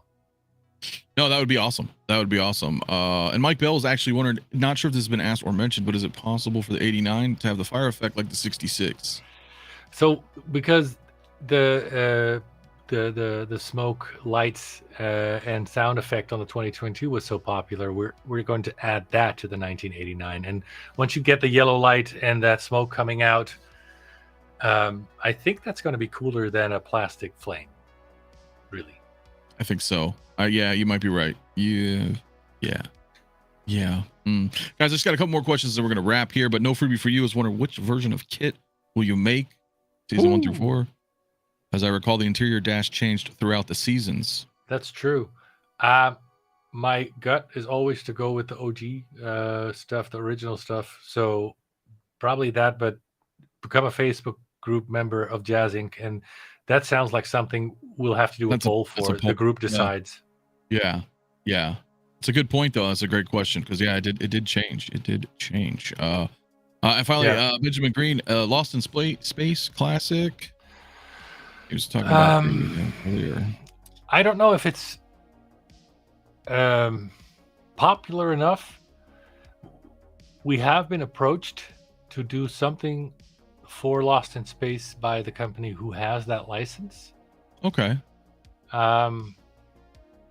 But since we already did something for that company that didn't fly in the end, I'm not too keen in spending my very, very busy hours on that. So definitely maybe. Okay. We've been approached. If they support us, and if the group supports it, we have the opening. Oh, okay. For Lost in Space. So the company that has the license wants to work with us. But sounds good. Any 2001 A Space Odyssey vehicles? Well, JB, I actually finished the EVA speed, the EVA or EVA pod. I have it ready to go, but that's the other thing that we did for that company, where they couldn't commit to even the minimum order quantity, and we're doing low numbers, as you know, in the collectible community. Sure, of course, yeah. I might feel out the group and do a poll and show them what we have, because I've got a finished prototype ready. I can show.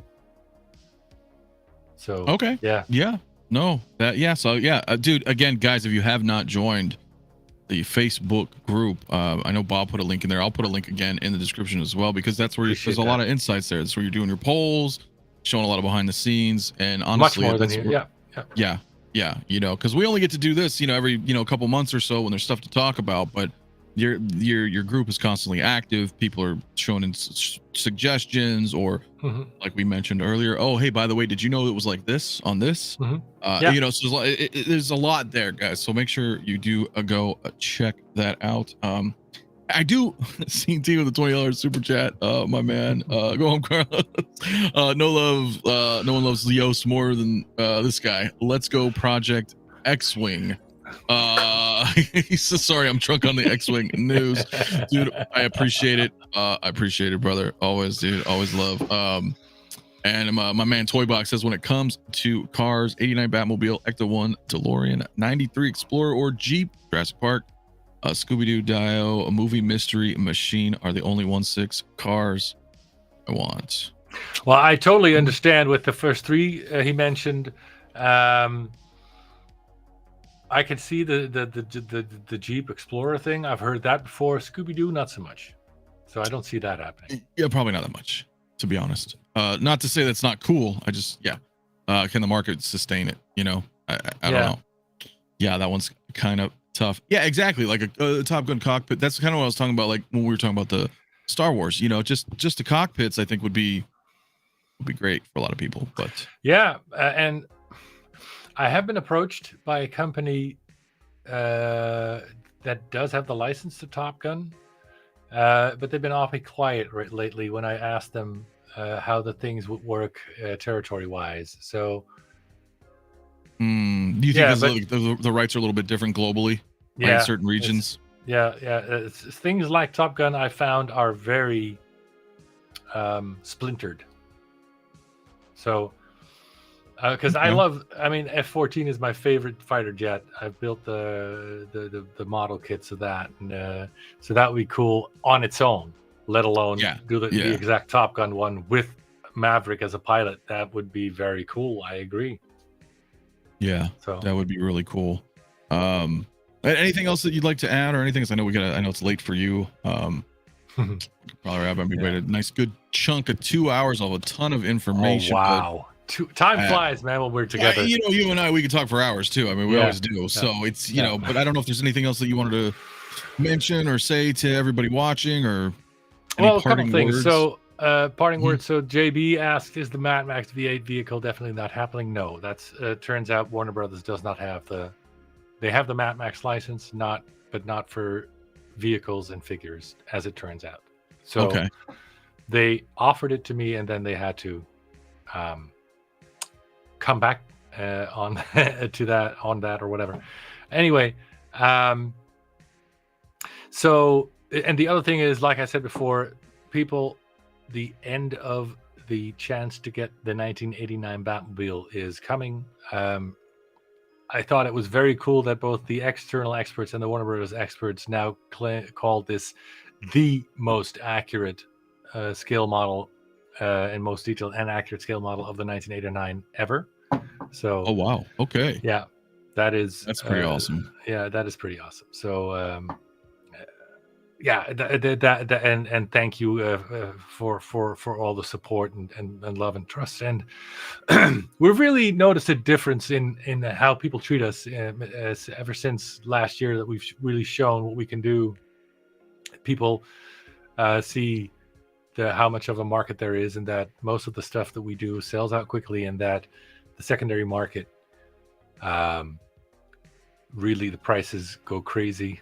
So it's nice that people are starting to recognize that we are here and here to stay, and that yeah. Well, So I like mean, that. especially since what it, had gone through the process, worked with Warner Brothers, got the licensing for all this DC stuff. Now you're branching into. I mean, it's just been it's been a crazy journey, man. So I know you're super busy and having so much fun doing it. And all, it's awesome. It's awesome. Everybody's looking for. I mean, and I love the fact that you're basically doing almost every Batmobile. So there's something for everybody. Yeah. I mean, there's something for everybody. I mean, other than, well, Batman and Robin. But I mean, we don't have to talk about that. Well, but we have to. Maybe we do have to talk about that. By the way, maybe not in this stream, but maybe we can plant the seed for that, because when the 1989 is in production, and I do want to make as many Batmobiles as possible next to all the other projects. What should be the next one? Should it be the Batman and Robin 1997 Batmobile, or? I think if you want to complete it. Right, if you just wanted to complete like the cinematic stuff, then it's weird not having it. Yeah, but then do you think there's not going to be awesome too? Yeah, that's the one. I've said it before. The big tank version is too big, but I've seen another version that is doable. I don't know the exact name of that. Well, the Batmobile kind of changed a little bit through the 3 games, so you'd have to kind of figure out which one is the. Maybe not the easiest one to make, but the one that's more viable to make out of those, right? In terms of size. Yeah, I've seen one version of that Arkham Knight Batmobile game that is doable size-wise, and I think it looks very cool. So, we need to discuss this. People need to talk about it. We need to discuss what's going to be the next Batmobile after 1989. Yeah, I mean, as much as I would like an Arkham Batmobile, just out of the completionist sake of live action. I mean, it would be really 97. Weird. Yeah, if you didn't have a 90, you have everything and you don't have a 97, right? And it's a really cool design, the 97, I think. Yeah, I like it better than the 95. That's how I'm looking at it in my head. I mean, you not even so much for us out here or fans of that, but you as a company, how freaking cool is that? You're like, boom, here's the whole archival. This is everything, every Batmobile. That's awesome. Yeah. So I would love to do the 97, honestly. Well, it's just a matter of time.